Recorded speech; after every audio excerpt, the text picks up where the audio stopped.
Hello everyone, my name is Libby Welch, and today I will be talking to you about vocal jazz. The musical genre of jazz originated from African American communities of New Orleans, Louisiana in the United States. It is arguable that the genre of jazz emerged as early as 1910, and then it emerged into the form of independent, traditional, and popular musical styles, all linked by the common bonds of African American and European American musical parentage with a performance orientation. Jazz is characterized by swing and blue notes, call and response vocals, polyrhythms, and improvisation.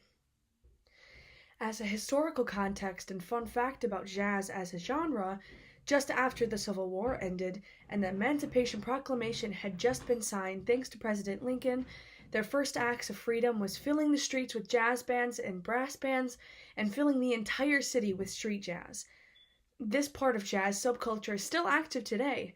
This became such a popular genre of music that it expanded across the globe, much like this street performance in New Orleans that was just performed in 2018.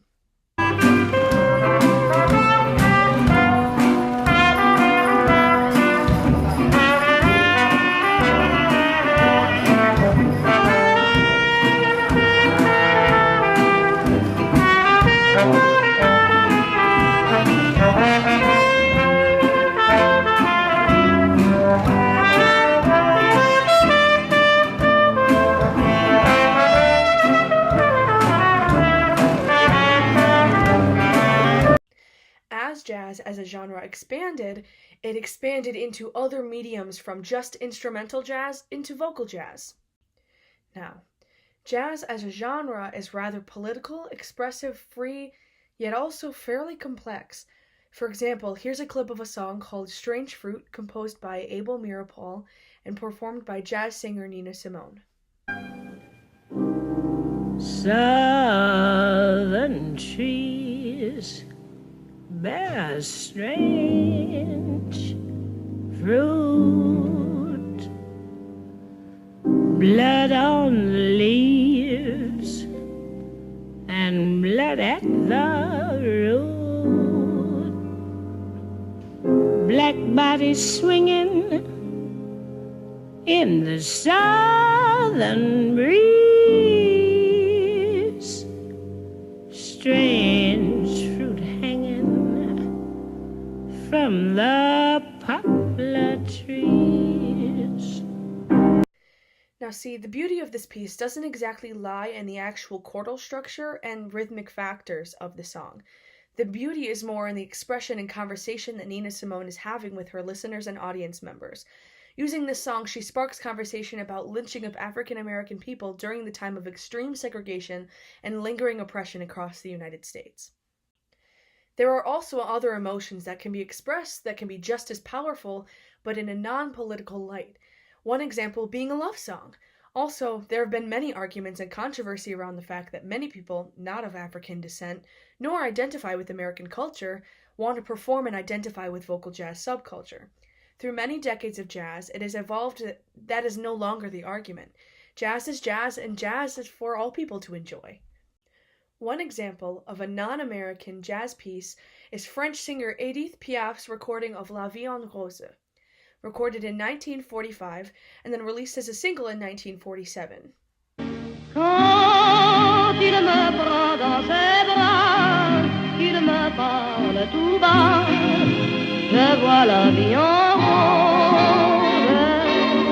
Il me dit des mots d'amour, des mots de tous les jours, et ça me fait quelque chose. Il est entré dans mon cœur une part de bonheur dont je connais la cause. C'est lui pour moi, moi pour lui dans la vie. Il me l'a dit, l'a juré pour la vie. This piece was later adapted into the English language in about 1950, with artists performing this piece such as Tony Martin, Paul Weston, Bing Crosby, Ralph Flanagan, Victor Young, and the renowned rendition by Louis Armstrong. Hold me close and hold me fast. the magic spell you cast. This is La Vie en Rose. When you kiss me, heaven sighs, and though I close my eyes, I see La Vie en Rose. When you press me to your heart, and in a world apart, a world where roses bloom. And when you speak, angels sing from above. Everyday void seems to turn into love song. In my interview with Professor Jeff Welcher, the director of Vocal Jazz Ensemble and adjunct professor of overall vocal jazz here at Syracuse University, he said one of the most interesting and intriguing parts about jazz as a vocal genre is the amount of freedom that the musicians have while performing, mostly referring to vocal improv and scatting. Improvisation is when the musician comes up with their own melody using nonsense or scatting syllables based on the chord progression being played. They typically are given time to listen to the chord progression and they gather all of the possible notes in that key, and then they improvise. Improv takes many different forms depending on the genre or the overall mood that they're trying to express or communicate. This is an example of a vocal improvisation over 12-bar blues chord progression.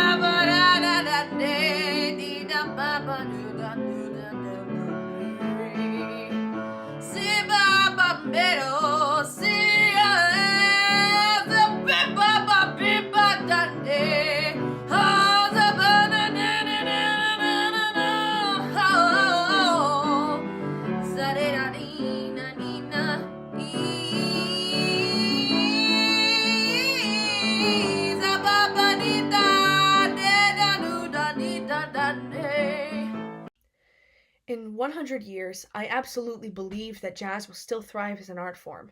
The reason being because jazz has so many influences over so many different musical genres that we still find in music today. Some examples being rock and roll and blues. Also, a lot of similar motives can be found in folk music, pop, and even rap music. I believe that because jazz has such an immense influence over the United States both politically and emotionally, that it will continue to thrive. Thanks everyone for listening.